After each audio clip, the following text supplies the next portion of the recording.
चलो इलस्ट्रेशन 13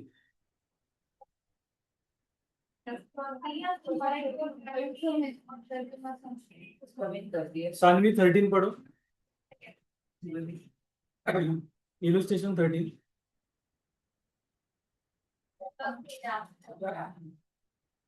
15 तारीख को ही बचा।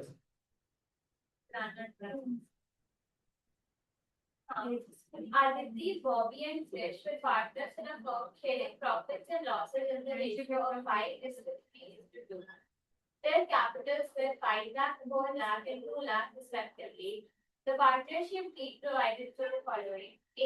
Interest on capital at 10% per annum. B. Interest on drawing at 6% per annum. B. Interest on partners loan to the firm at 9% per annum. तो IOC 10% पर annum से, IOD 6% से, and interest on loan by partner to the firm, मतलब partner ने दिया है वो 9% है। तो आपको रेट ऑफ इंटरेस्ट सब दिया है।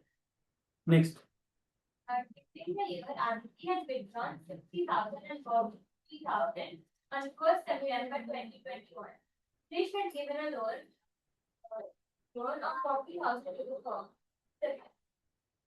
Past necessary journal entries in the books of the firm for the following transactions for the year ended 31st March 2022.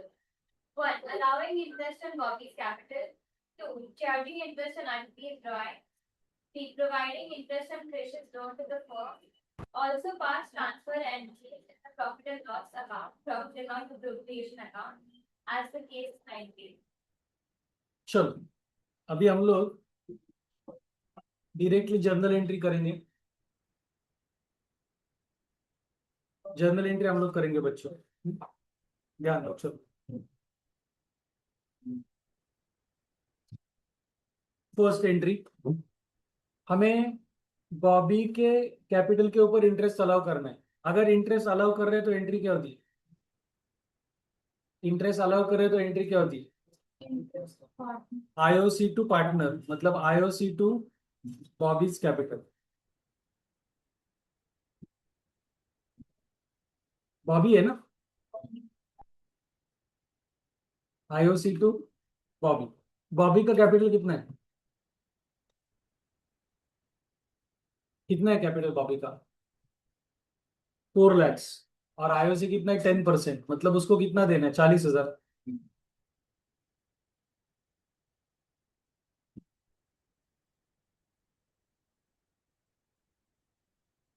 IOC to Bobby's capital 40,000। IOC transfer कहाँ पे होगा बच्चों? एप्रोप्रिएशन के डेबिट में ना।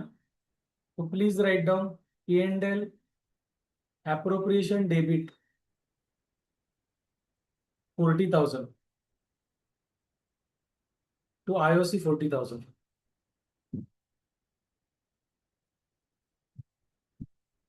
P&L appropriation to IOC 40,000।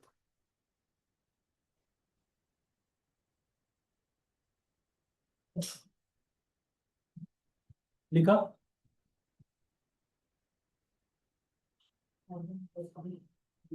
अभी आदिति के drawings के ऊपर इंटरेस्ट चार्ज करना है, मतलब आईओडी। हाँ, आईओडी की एंट्री क्या होती है? Journal entry. आईओडी अगर हम चार्ज करें तो एंट्री क्या होगी? Partners capital to IOD. तो लिखो Aditi's capital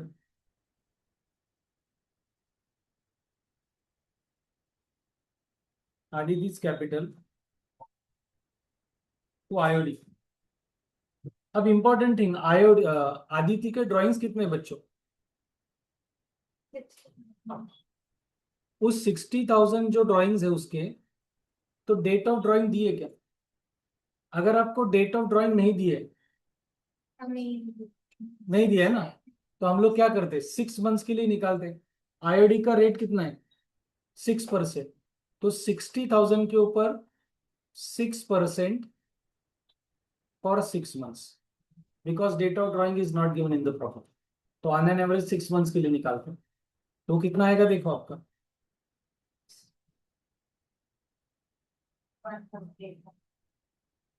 1,800।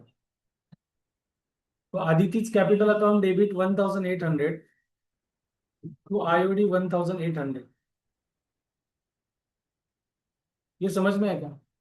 If date of drawing is not given in the problem, we calculate IOD on an average for 6 months only. तो वो आया हमारा 1000। इसकी ट्रांसफर एंट्री क्या होगी? IOD to profit and loss appropriation लिखो। IOD to profit and loss appropriation account 1800।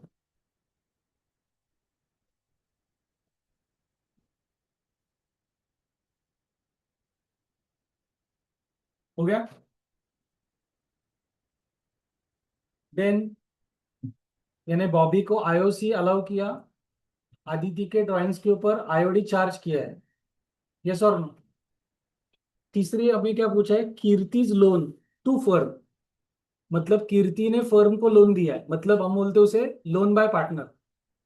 तो loan by partner जो है, कीर्ति नहीं, sorry Krish, I am sorry, Krish का लोन बाय पार्टनर कितना है? कितना लोन दिया है? 40,000।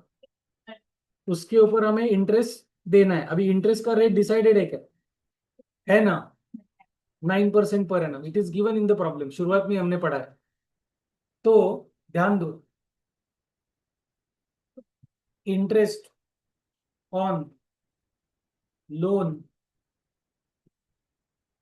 बाय कृष्णा, तो हमने क्रिश से कितना लोन लिया है? 40,000। 40,000 के ऊपर 9%। लेकिन क्रिश से फर्म ने कब लोन लिया है? 1 सितंबर को लिया है ना? तो 1 सितंबर से लेकर 31 मार्च तक का कितना मंथ्स होगा देखो। सितंबर, 1 सितंबर से लेकर 31 मार्च तक कितने महीने होंगे? सितंबर, अक्टूबर, नवंबर, दिसंबर, जैन, फेब, मार्च, मतलब 7 महीने का ही निकालना पड़ेगा। सो इंटू 7/12 आएगा समझ?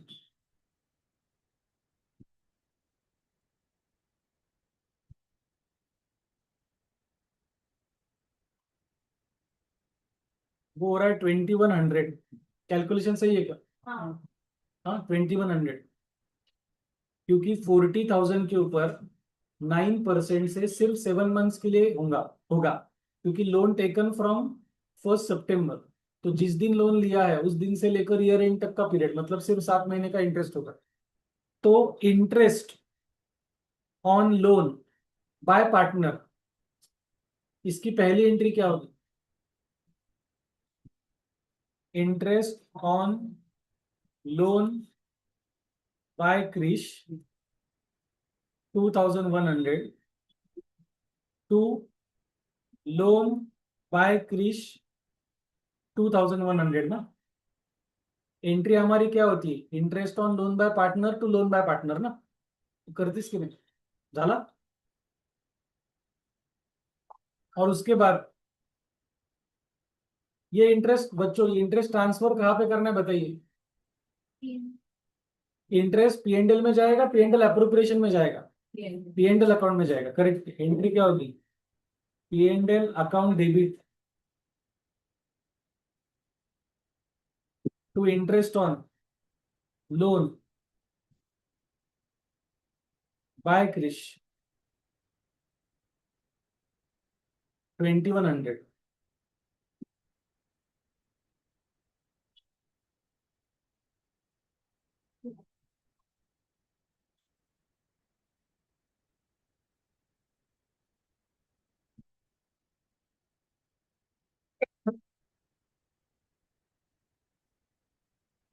आपको होमवर्क क्या दिया था लास्ट लेक्चर में?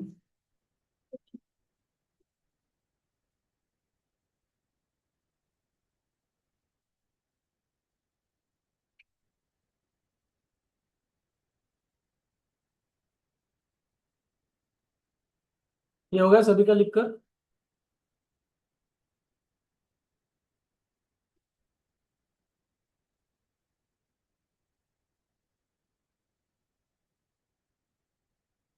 नेक्स्ट हेडिंग लिखो, नया part, interest on loan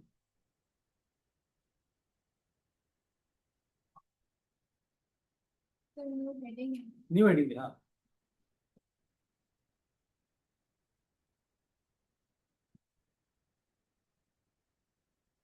interest on loan by the firm to partner. मतलब इस केस में फर्म पार्टनर को लोन दे रही है, आया क्या समझ में? तो अगर फर्म पार्टनर को लोन दे रही है तो वो फर्म का एसेट है या liability? Asset.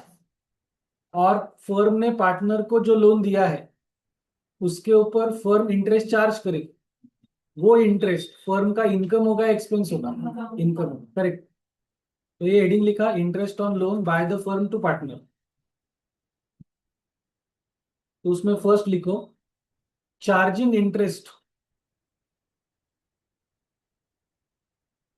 Charging interest on loan to partner. Firm ने पार्टनर को जो लोन दिया है उसके ऊपर इंटरेस्ट चार्ज किया। तो एंट्री लिखो, please write down partners capital public current account debit to interest on loan to partner.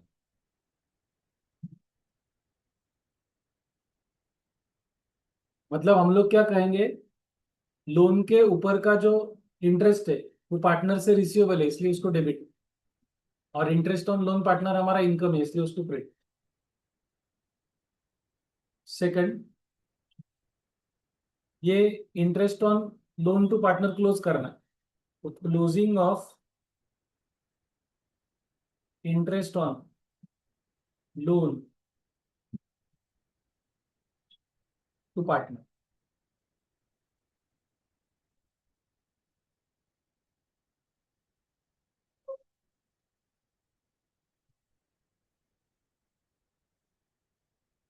अब मुझे बताइए, interest on loan to partner हमारा इनकम है तो वो प्रॉफिट एंड लॉस के कौन से साइड में जाएगा, डेबिट या credit?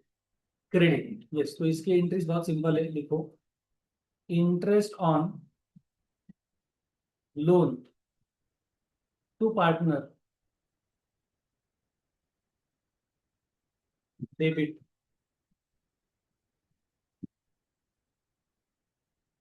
To profit and loss account.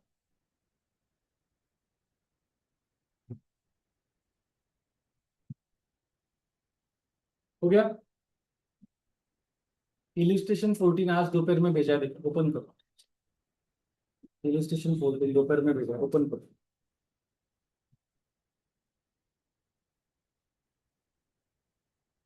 किया?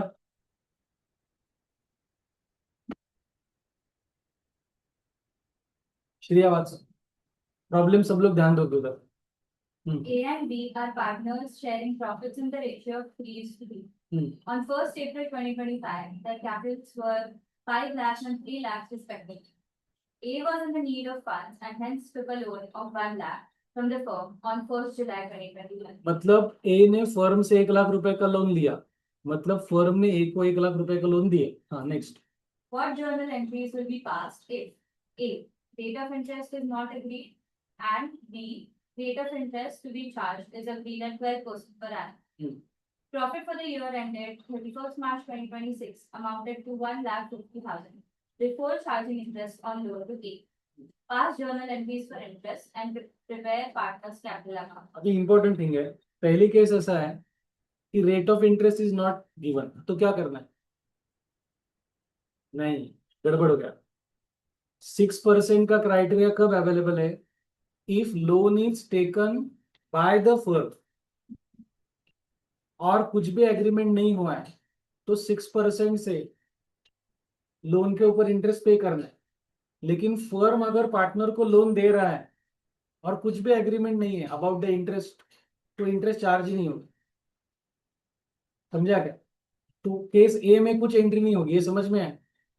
अगर फर्म पार्टनर से लोन ले रही है तो 6% का क्राइटेरिया, लेकिन फर्म पार्टनर को लोन दे रही है and nothing is mention about the interest on loan to partner, तो इंटरेस्ट चार्ज नहीं होगा। ये समझ में आ रहा है? तो केस ए में कुछ नहीं होगा। केस टू में आपको 12% दिया है, तो अभी जो एंट्री की वही करेंगे। तो बोलो अभी हमने उसको कितना इंटरेस्ट चार्ज करना है, 12% से। तो पहली एंट्री क्या करते हैं, partners capital to interest on loan ना। तो यहाँ पे कौन है पार्टनर, कौन है, ए ना, लिखो एज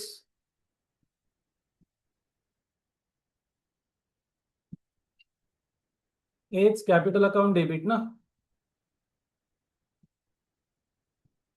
टू क्या होगा, to interest on loan to A. आया क्या समझ में, यस और नो। तो हमें उसने कितना लोन लिया फर्म से, हाँ 1 लाख लिया। 1 लाख इंटू कितना रेट है, 12%। लेकिन बच्चों कितने मंथ्स के लिए निकालना पड़ेगा, वो लोन कब लिया है, तो 1 जुलाई से लेकर 31 मार्च तक ही, तो कितने मंथ्स हो गए, 1 जुलाई से लेकर 31 मार्च तक कितने मंथ्स हो गए, 9। तो 1 लाख इंटू 12/100 इंटू 9/12 ना। तो देखो कितना आंसर आया, कैलकुलेट करो, आपको वर्किंग नोट तो करना पड़ेगा। 1 लाख के ऊपर 12% मतलब 12,000, और 9 मंथ्स के लिए कितना होगा, 9,000। समझा क्या, यस और नो, कैलकुलेशन समझा। 1 लाख के ऊपर 12%, 12,000, तो 9 महीने के लिए कितना होगा, 9,000। तो पहले एंट्री की अमाउंट कितनी हो जाएगी, 9,000। समझा कि नहीं समझा। इस एंट्री में अमाउंट में किसी को डाउट है क्या। सेकंड एंट्री क्या होगी, इंटरेस्ट ट्रांसफर कहाँ पे करना है, कहाँ पे करना है, P&L अकाउंट ना। क्या लिखेंगे हम लोग, P&L account debit, sorry sorry sorry, I am sorry, interest on loan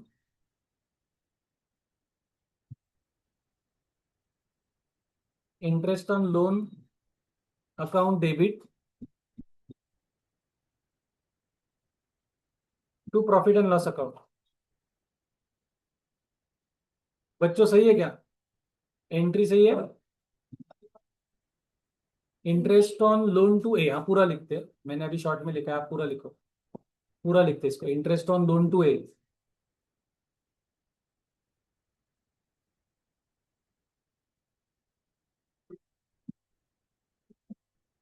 second entry समझ में, सिर्फ ट्रांसफर करना है P&L के क्रेडिट, यस और नो, कुछ डाउट है,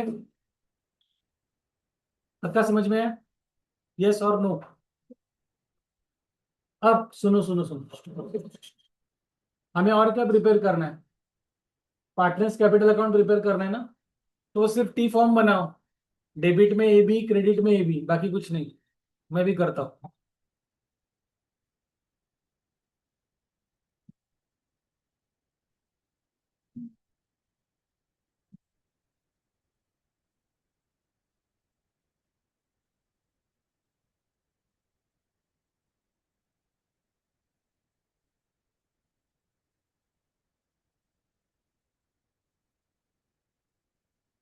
ए बी, ए बी,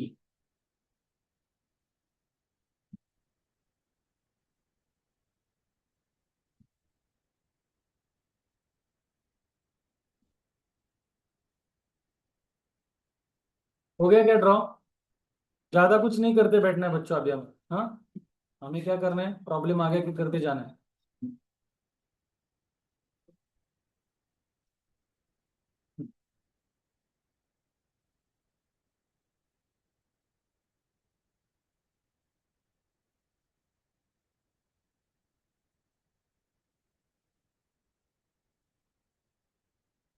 चलो अभी आप मुझे बताइए सबसे पहले, ये पार्टनर्स कैपिटल अकाउंट है ना, पार्टनर्स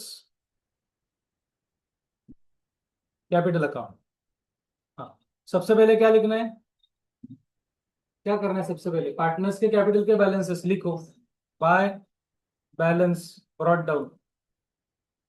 ए का कैपिटल कितना है बोलो, 5 लाख। बी का कैपिटल कितना है? 3 लाख।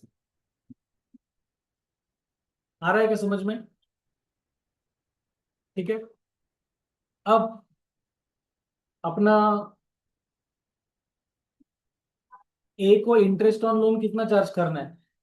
9,000 ना। तो ए के डेबिट में to interest on loan to A को कितना चार्ज करना है? सिर्फ 9,000। ये समझ में है क्या?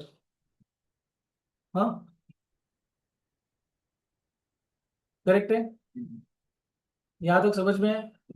अब इंपॉर्टेंट थिंग, आपको interest on loan to A या interest on loan to partner ये एडजस्टमेंट करने से पहले कितना प्रॉफिट दिया था?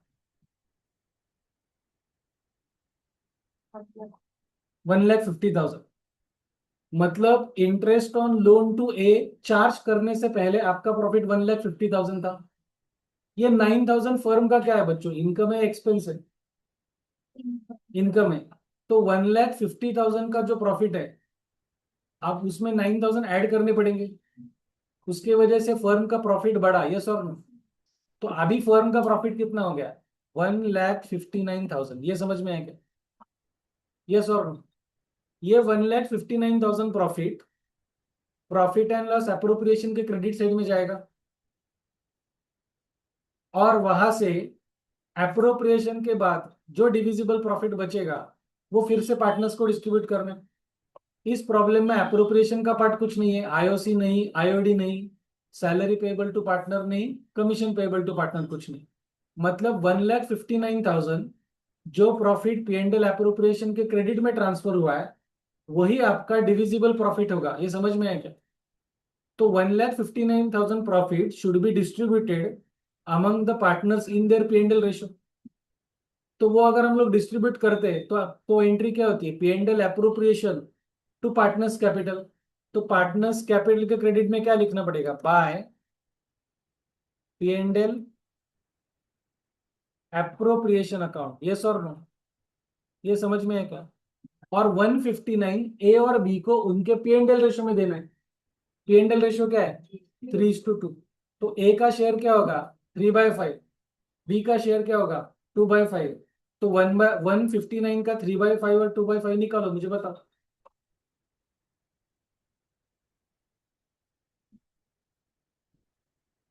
असमी समझते का? हाँ, चलो करो। 159 को 5 से डिवाइड करो, वो बेस सेम है ना उनका दोनों का।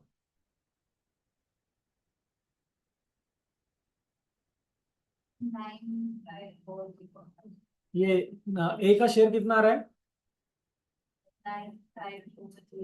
करेक्ट। और बी का शेयर कितना आ रहा है? नहीं नहीं नहीं नहीं नहीं नहीं। 159 में से सिर्फ 9,500 गया ना। वो 63,600 आना चाहिए। 63,600 आना चाहिए। आया क्या समझ में? 159 हमने 3:2 में डिस्ट्रीब्यूट किया, समझ में आया क्या? बस प्रॉब्लम खत्म हो गया। अभी ए की क्रेडिट की टोटल ले लो, बी की क्रेडिट की टोटल ले लो। ए की टोटल कितनी आ रही है देखो। मेरे पास वो एक्सेल है तो मुझे डायरेक्टली आ जाएगा आंसर।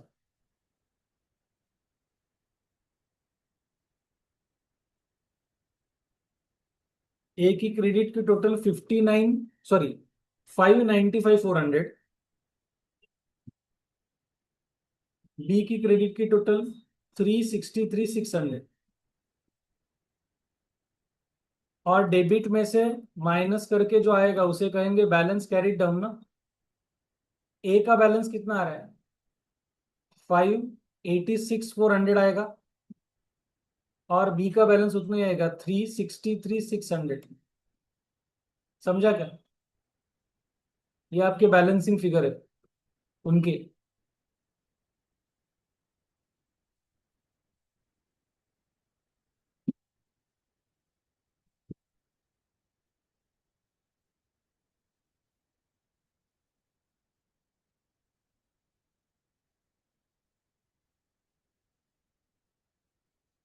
ओवरऑल इस प्रॉब्लम में कुछ डाउट है तो पूछना है।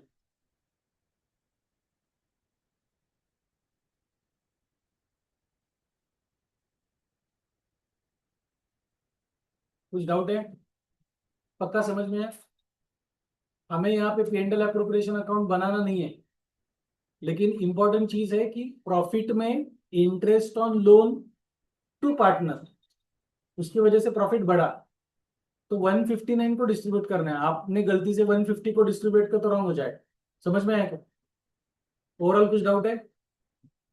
हो गया सभी का? ठीक है, नेक्स्ट हेडिंग लिखो, नया part again, rent. Next part लिखो आप हेडिंग।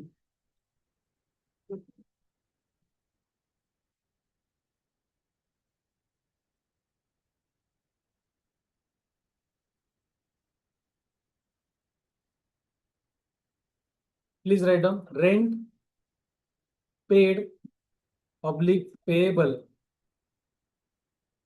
To partner.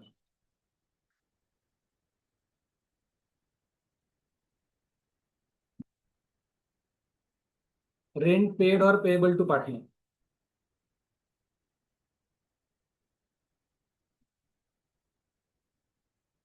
अभी हमने ये पहले भी डिस्कस किया है। अगर फर्म ने पार्टनर्स की प्रीमाइसेस यूज किए पार्टनरशिप फर्म के लिए, पार्टनर्स की प्रीमाइसेस, पार्टनर की बिल्डिंग, पार्टनर का कोई ऑफिस, तो फर्म पार्टनर को रेंट पे करेगा। तो उसमें पहला लिखो, पहली केस या पहला entry, rent is paid. Yes, rent is paid. तो एंट्री होगी rent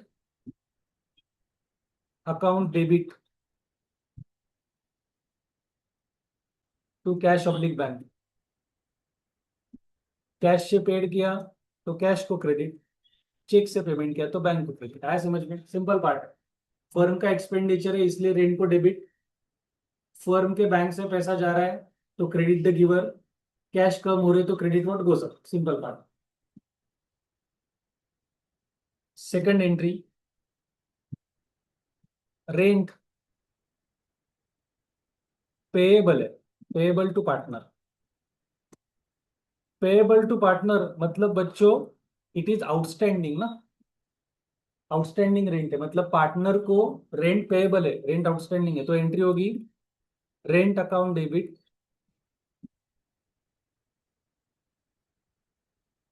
to rent payable account.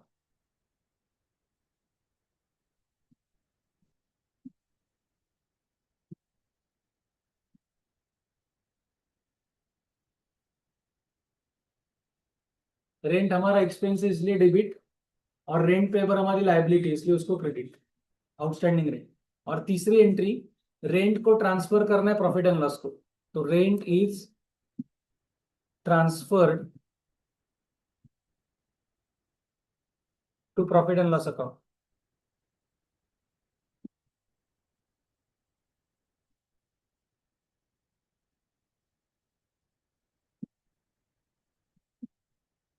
अगर ये प्रॉफिट एंड लॉस को ट्रांसफर किया तो एंट्री बता सकता है क्या कोई? क्या होगी? P&L अकाउंट डेबिट, करेक्ट है, P&L account debit to rent account.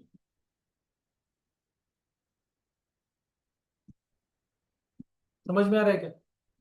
अब इंपॉर्टेंट चीज क्या है, हमने रेंट पेड किया या रेट आउटस्टैंडिंग है, total rent profit and loss को ट्रांसफर होगा। क्यों? क्योंकि पूरे साल का रेंट मान के चलो 2 लाख रुपए, पूरे साल का रेंट है 2 लाख रुपए, उसमें से हमने पार्टनर को पेड किया है 1,50,000, तो आउटस्टैंडिंग कितना होगा? 50,000। तो हम लोग P&L को ट्रांसफर कितना करेंगे total? 2 lakhs, because rent is paid और आउटस्टैंडिंग वो बिजनेस का एक्सपेंडिचर है, तो वो पूरा जाएगा। समझ में आया क्या बच्चों को या नहीं आया? समझ में आ रहा है क्या? इस टाइप के एंट्रीज हमने कब किए था? परसों। और कौन सा था सिमिलर टाइप का? Interest on loan by partner, याद है क्या? Interest payable and interest paid, समझ में आया? मैंने आगे कौन सा प्रॉब्लम भेजा है देखो, इलुस्ट्रेशन 16 है क्या? चलो 16 करो बच्चों, 16 करो। यही एंट्रीज लेकर आपको करना है इलुस्ट्रेशन 16 जल्दी।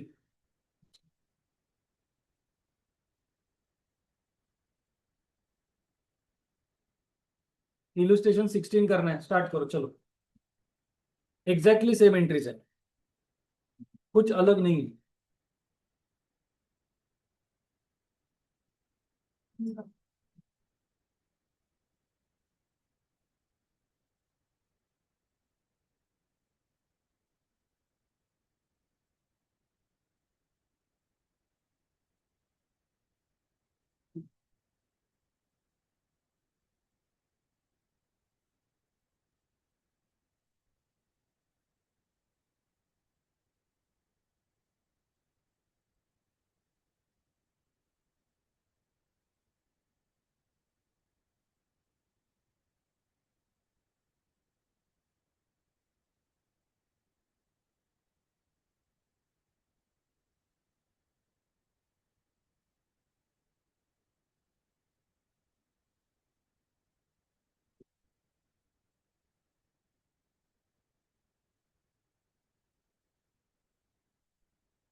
पहली एंट्री आपने क्या की, बैंक ना, क्योंकि चेक से पेमेंट की, कितना अमाउंट है? करंट पेएबल हो जाएगा ना, पहले का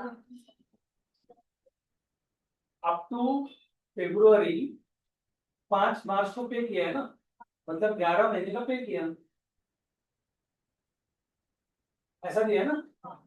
फेब्रुआरी तक का रेंट पे किया, तो 1 अप्रैल से लेकर 28 फरवरी, मतलब कितने महीने हो गए? 11 महीने। तो 11 महीने का रेंट पे किया, तो rent account debit to bank. Per month rent कितना है आपका? तो 20,000 इंटू 11 मंथ का कितना हो गया? 2,70,000। समझ में?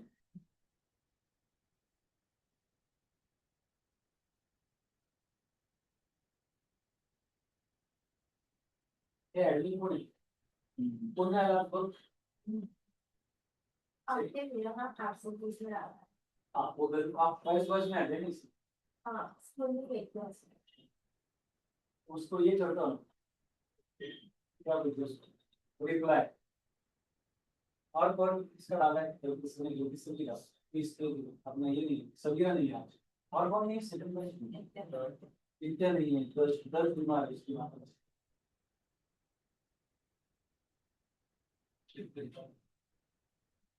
तो इसके माने में से भेजा, मतलब हम लोग विश्वास कर सकते हैं। हाँ वो पॉसिबिलिटी है, लेकिन वो वर्डिंग्स इस तरीके के नहीं आ सकते, तो कॉपी पेस्ट भी हो सकता है, आप कुछ कह नहीं सकते हम लोग। चैट जीपीटी, यस, कुछ भरोसा नहीं है। अभी प्रणाली इतने दिन के बाद आई, तो हम लोग कुछ भी नहीं सकते। चलो ये मैं फिर से एक्सप्लेन करूँ क्या, अभी का पार्ट या समझ में है? 11 मंथ्स का पेड क्या है वो समझा क्या? हाँ, अभी इंपॉर्टेंट थिंग, 11 मंथ का पेड क्या है, तो वो है 2,20,000।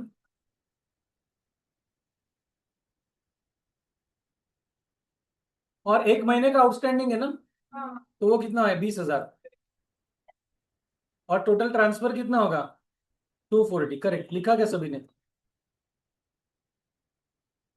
अभी इसमें डेट वाला पार्ट इंपॉर्टेंट है बच्चों,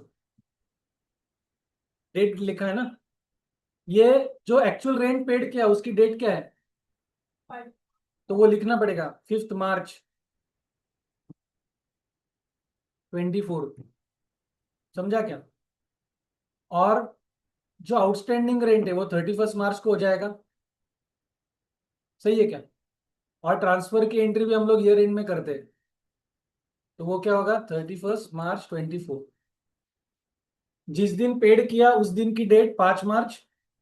eight the end of the year rent for 1 month is outstanding, वो 31 मार्च। और ट्रांसफर भी करेंगे at the end of the year. ये समझ में आया क्या? इसमें कुछ डाउट है? यस और no?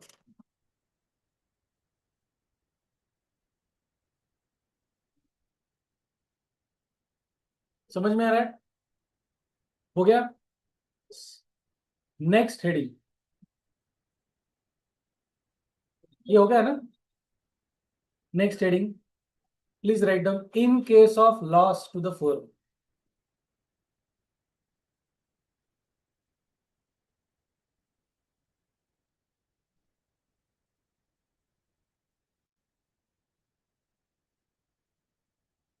In case of loss to the firm,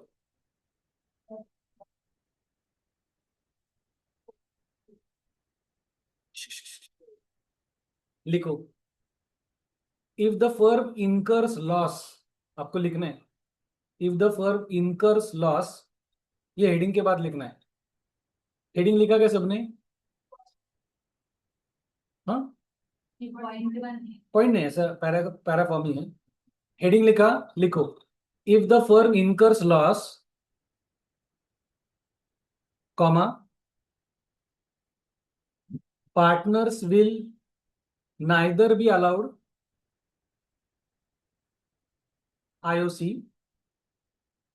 partners will neither be allowed IOC nor any salary or commission।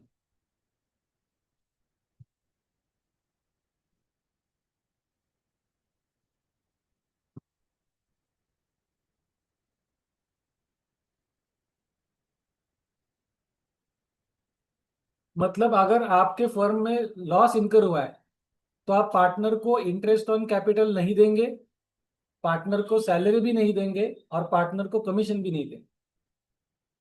हाँ, वो आगे है अप्रोप्रिएशन का पार्ट अलग से, वो आएगा नेक्स्ट पॉइंट। हाँ, ये क्लियर है, समझ में है? उसमें लिखो next line full stop. As there is no profit, as there is no profit,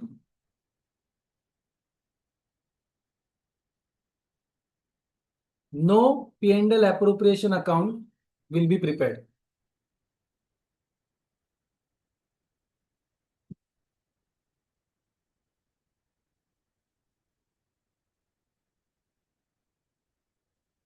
profit नहीं होने की वजह से P&L एप्रोप्रिएशन अकाउंट प्रिपेयर ही नहीं होगा, ये समझ में? Full stop. नेक्स्ट लाइन,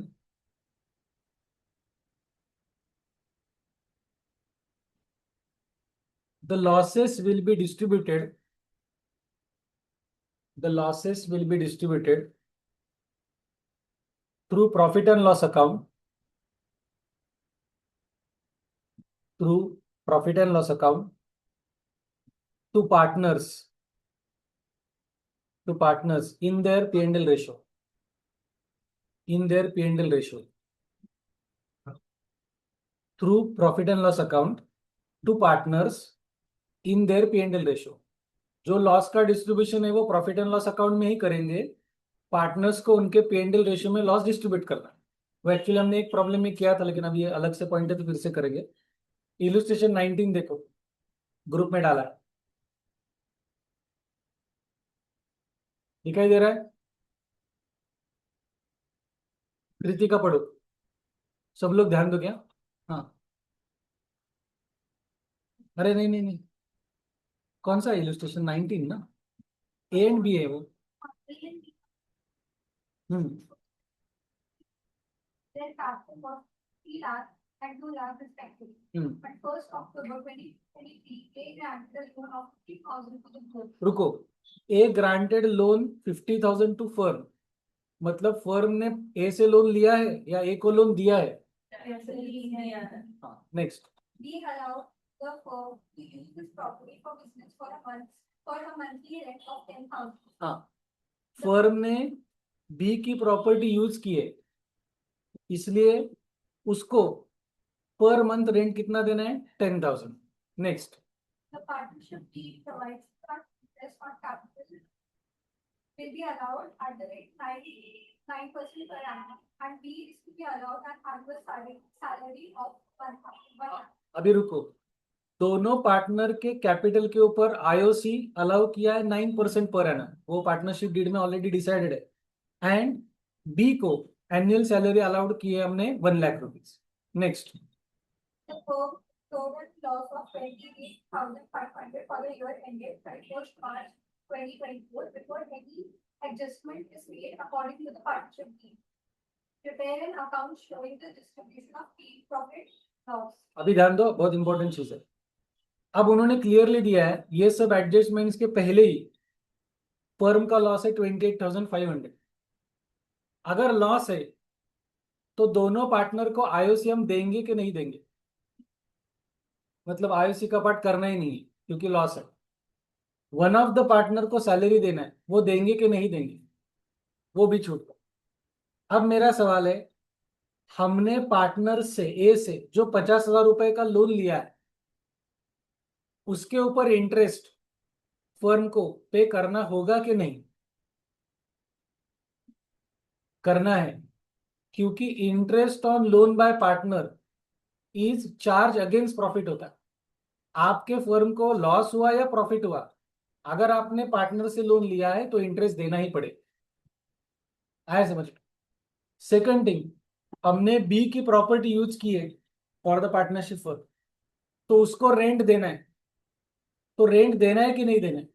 वो भी देना है, क्योंकि रेंट इज अगेंस्ट या rent payable to partner is charge against profit. तो फर्म को लॉस हो या प्रॉफिट हो, interest on loan by partner and rent payable to partner देना ही है। अब ये जो पार्ट है interest on loan by partner and rent, ये पार्टनरशिप फर्म का क्या है? एक्सपेंस या इनकम? ये हम लोग कहाँ पे दिखाएंगे? प्रॉफिट एंड लॉस अकाउंट पे। तो हमें प्रॉफिट एंड लॉस अकाउंट अभी बनाना पड़ेगा। तो फिर टी फॉर्म लिखो, प्रॉफिट एंड लॉस अकाउंट, बाकी कुछ नहीं करना है उसको, सिर्फ हेडिंग लिखो प्रॉफिट एंड लॉस अकाउंट, बाकी कुछ मत करो उसमें। लिखा? बोल। अब मुझे बताइए, शुरुआत में आपको प्रॉफिट दिया है क्या लॉस दिया है? लॉस प्रॉफिट एंड लॉस के डेबिट में आएगा क्रेडिट में आएगा? डेबिट में। लिखो टू बैलेंस ब्रॉट डाउन। कितना लॉस है? 28,000. लिखो टू बैलेंस ब्रॉट डाउन 28,500। आया समझ में? अब हमें लोन के ऊपर इंटरेस्ट देना है। वो लोन हमने ए से कब लिया है? 1 अक्टूबर को। तो 1 अक्टूबर से लेकर 31 मार्च तक कितने महीने हो जाएंगे? 6 मंथ्स। तो 6 मंथ्स के लिए हमें इंटरेस्ट देना पड़ेगा। इंटरेस्ट का रेट कुछ दिया है क्या? हाँ, कुछ नहीं दिया तो कितना लेना पड़ेगा? 6%। आएगा समझ में? समझा कि नहीं समझा? हाँ। तो कितना है? 50,000 ना। तो 50,000 इंटू 6% मतलब 6/100 फॉर 6 मंथ्स निकालेंगे ना, 6/12 आएगा समझ में?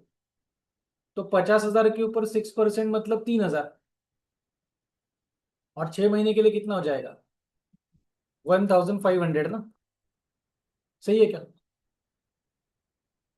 ये वर्किंग नोट या कैलकुलेशन का पार्ट समझ में है क्या? हाँ।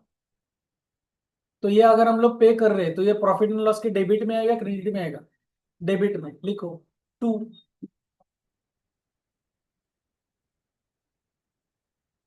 Interest on loan by A ना, 1,500 रुपये, क्योंकि वो फर्म का एक्सपेंस है ना, वो डेबिट में आएगा। समझ में आ रहा है कि नहीं आ रहा है? पक्का? हाँ, ठीक है। और क्या देना है? रेंट देना है किसको? बी को। तो वो फिर भी डेबिट में आएगा क्योंकि फर्म का एक्सपेंस है।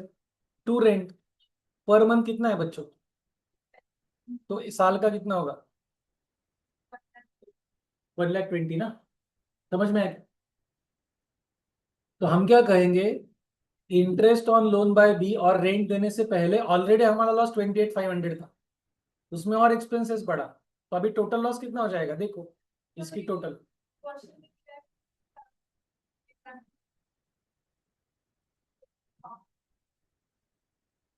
वन लाख है। सैलरी नहीं, रेंट चल रहा है। प्रणाली मिक्स का करती है। मंथली रेंट कितना पे करना है? हाँ, सैलरी नहीं ले रहे हम लोग ना। सैलरी देना है कि नहीं देना है? हाँ, तो हम लोग रेंट दे रहे हैं ना, समझा कि नहीं? तो बच्चों बोलो अभी टोटल लॉस कितना हो गया? 1,50,000 ना।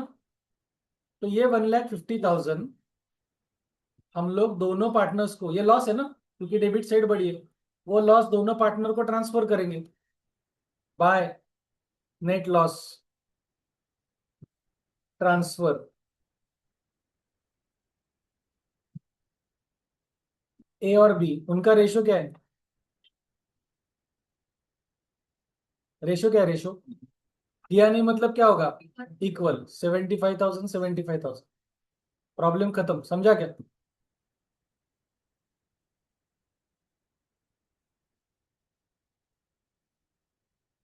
समझ में है? पक्का?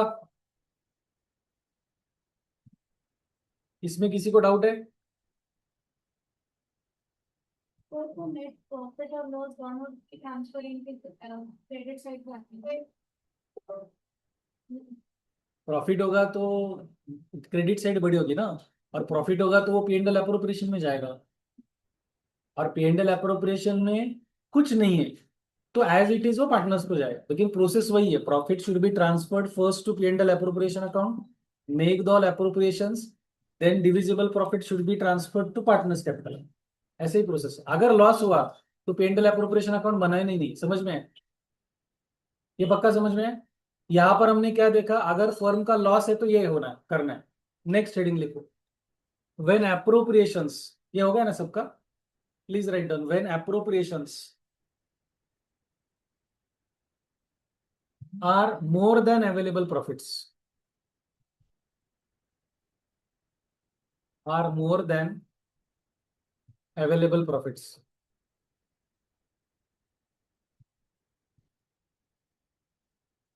When appropriations are more than available profits. आपके मोबाइल में इलस्ट्रेशन 21 होगा, वो निकालो, 21 ही है ना? नेक्स्ट वो निकालो। कौन रीड करेगा? आप।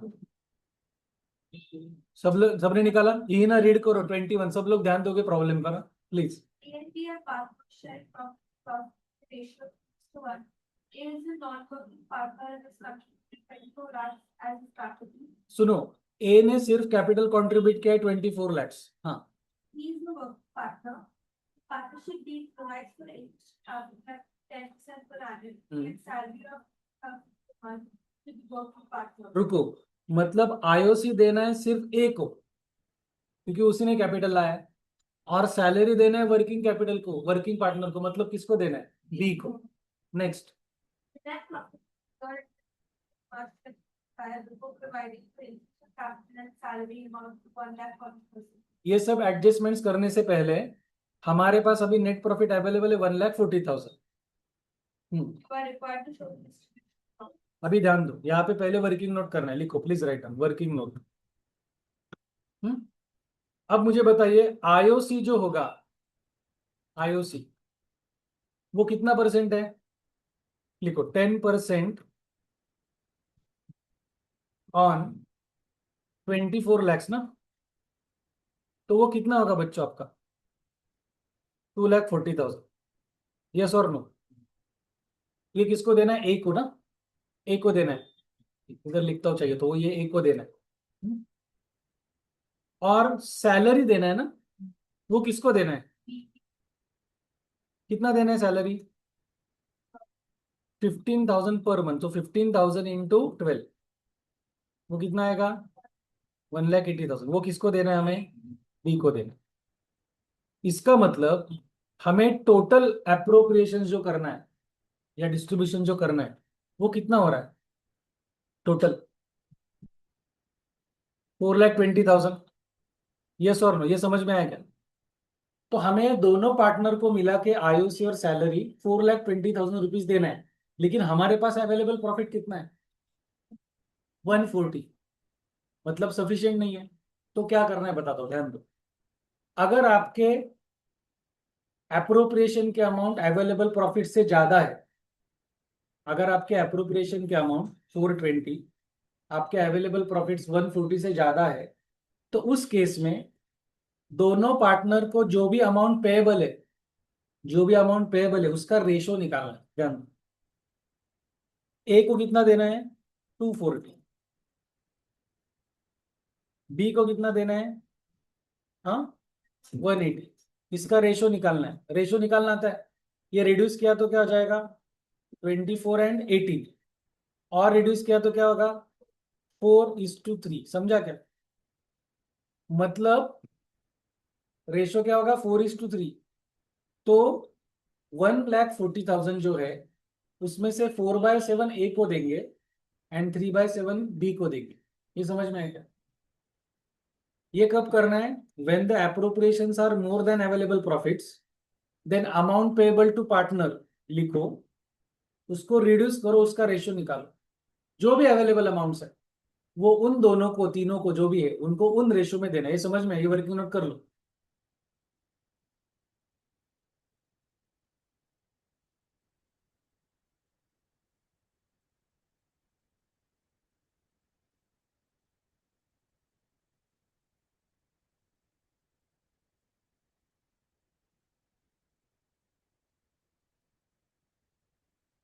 क्या वर्किंग नोट होगा क्या? बताइए फिर।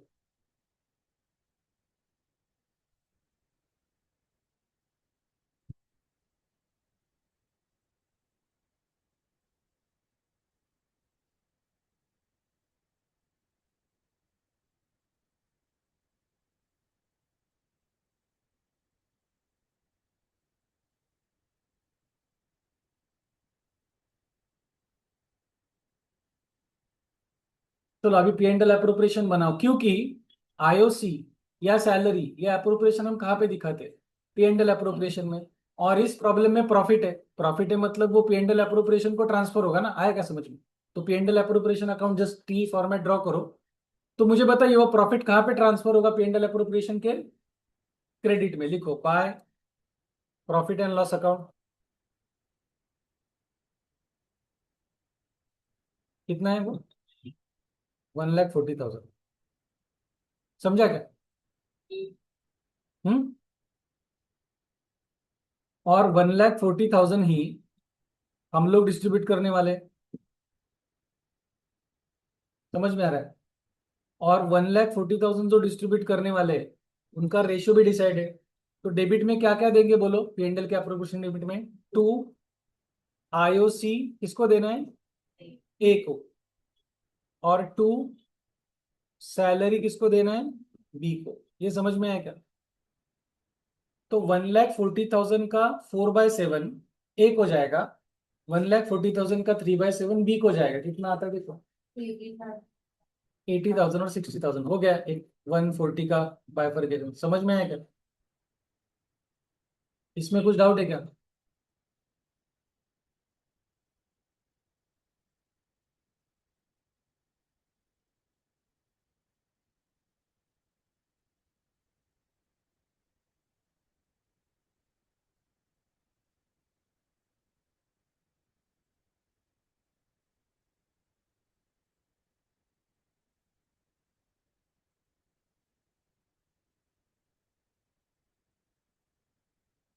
अभी तक जो पार्ट हुआ, आज हमने 2-3 अभी प्रॉब्लम, उसमें कुछ डाउट है क्या?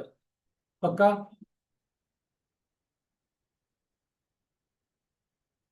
क्या हो गया जैक्स? नहीं, अभी मैं सिखाने वाला हूँ, छोड़ने वाला नहीं।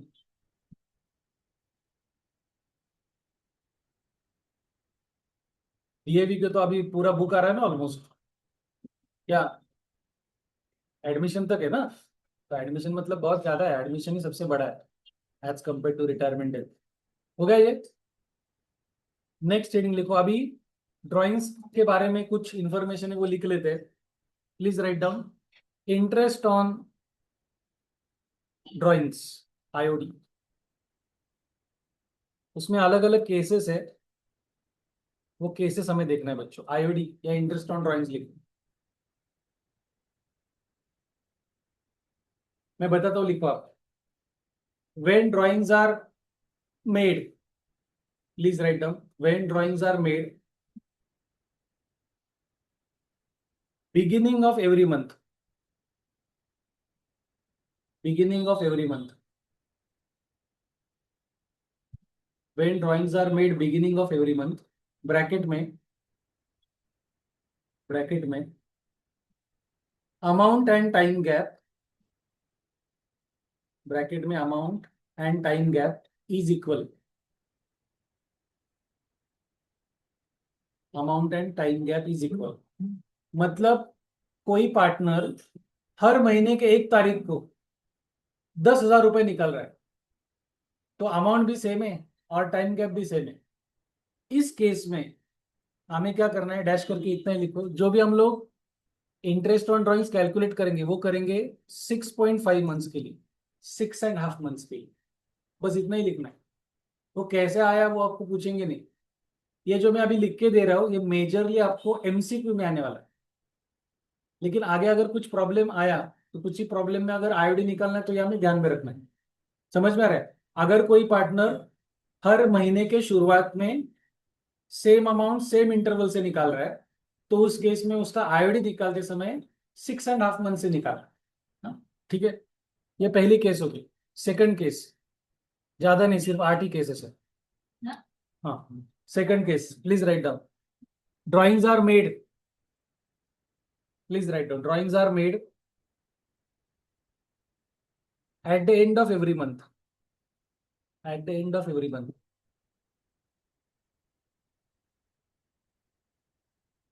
अगेन ब्रैकेट में amount and time gaps same और equal, amount and time gaps equal, end of month है बच्चों।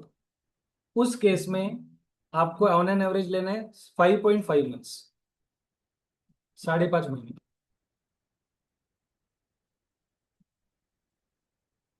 हो गया। Case 3,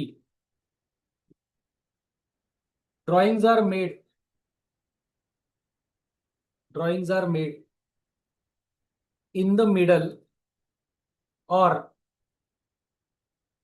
any time during the month, in the middle or any time during the month. उस case में लेना है 6 मंथ्स। उस केस में क्या लेना है, 6 मंथ्स। लिखा। Case 4,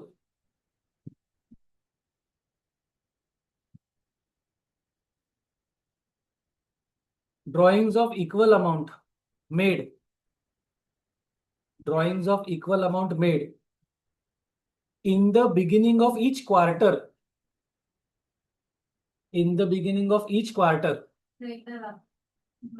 drawings of equal amount are made in the beginning of each quarter, quarter, साल में कितने क्वार्टर होते हैं, 4, मतलब 4 बार निकालेंगे। हाँ, तो उस केस में आपको लेना है 7.5, 7.5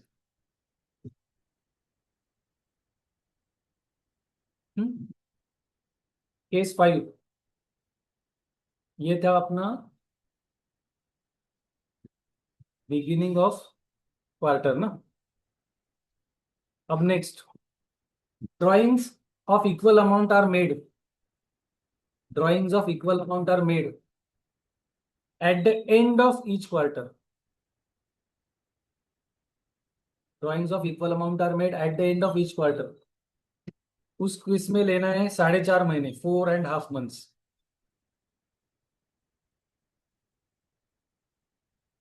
4.5 मंथ्स।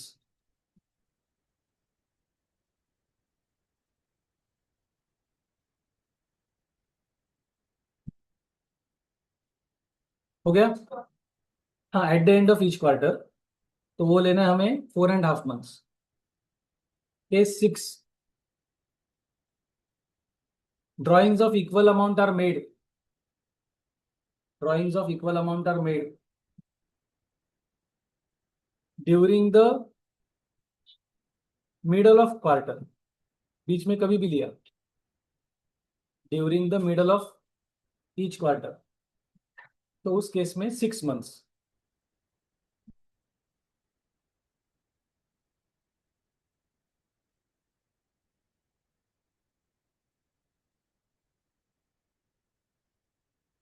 कितने में? 6। Case 7, drawings of equal amount made, drawings of equal amount made only during a period of, made only during a period of 6 months ending 31st March। Drawings of equal amount are made only during a period of 6 months ending 31st March। मतलब साल के आखिर के 6 महीने में अगर आपने निकाला तो उसमें 3 सब केस है।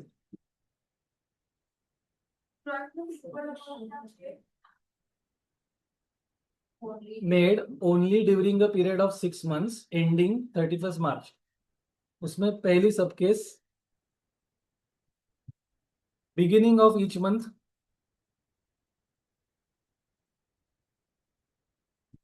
तो उसको लेना है 3.5 months।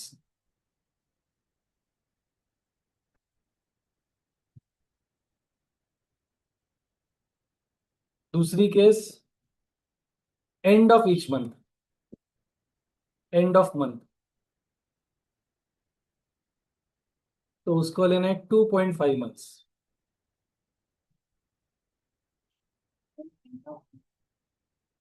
And of each month, and of each month. और तीसरी केस इसमें मिडल ऑफ मंथ, तो उसको लेना है 3 months।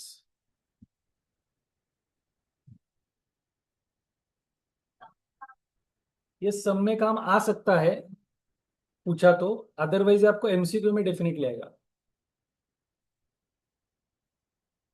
तो कुछ लोग सोच रहे हैं 1 मार्क के लिए इतना क्यों ध्यान में रखना, नहीं क्या।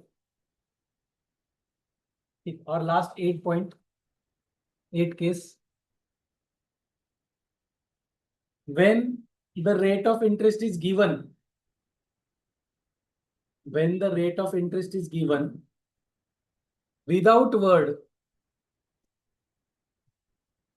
without word per annum, मतलब मेंशन ही नहीं किया पर एनम ऐसा, तो उस केस में आईओडी चार्ज करना है 12 मंथ्स के लिए बच्चों। IOD will be charge for 12 months directly. समझा क्या? नहीं, अभी 4 मिनट देखो। अभी आपके पास 4-5 लाइंस छोड़ के, वो छोड़ दो 4-5 लाइंस ऐसे ही, और हेडिंग लिखो। बता दो क्या करना। हेडिंग लिखो, 4-5 लाइन छोड़ के हेडिंग लिखो इंटरेस्ट ऑन कैपिटल। 4-5 लाइन छोड़ के लिखना है। लिखा क्या? दिखता है चार पांच में। हाँ, ध्यान दो, सुनो। अभी आपको क्या करना है, अभी तो मैं छोड़ रहा हूं आपको, लेकिन अभी लेटेस्ट फोटो देखो, लास्ट वाला। एक मैंने टेबल भेजा है, टेबल आईओसी का, दिख रहा है क्या?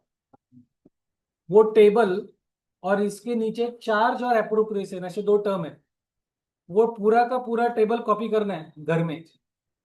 तो उसका डिस्कशन, और बीच में जो 4-5 लाइन छोड़े उसका डिस्कशन, और एक नेक्स्ट लेक्चर में देखेंगे।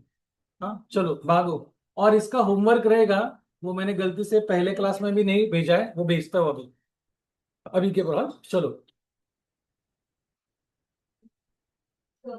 हाँ बोला।